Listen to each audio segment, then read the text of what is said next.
Honourable Chairman, thank you for giving me the opportunity to speak on a most important issue.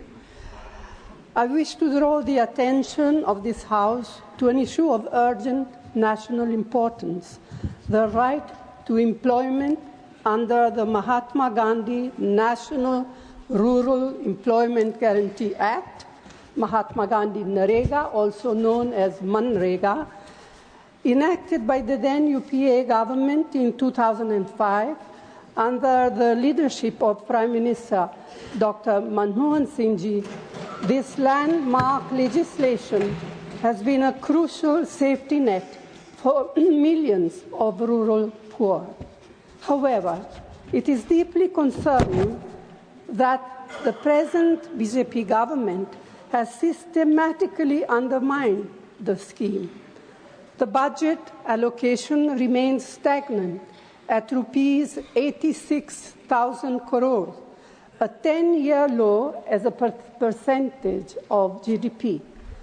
When adjusted for inflation, the effective budget has declined by rupees 4,000 crores.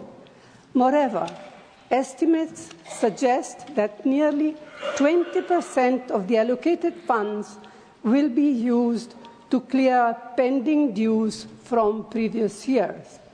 Additionally, the scheme faces multiple challenges, including the exclusionary Aadhaar-based payment system and the national mobile monitoring system, persistent delays in wage payments, and wage rates not adequate to compensate for inflation.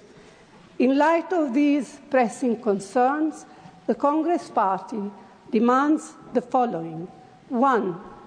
Adequate financial provisions to sustain and expand the scheme. 2. An increase in the minimum wage of rupees 400 per day. 3. Timely disbursement of wages. 4. The removal of mandatory ABPS and NMMS requirements. 5.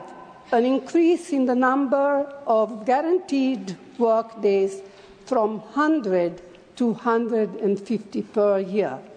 These measures, sir, are essential to ensure that Mahatma Gandhi MGNREGA provides dignified employment and financial security. Thank you.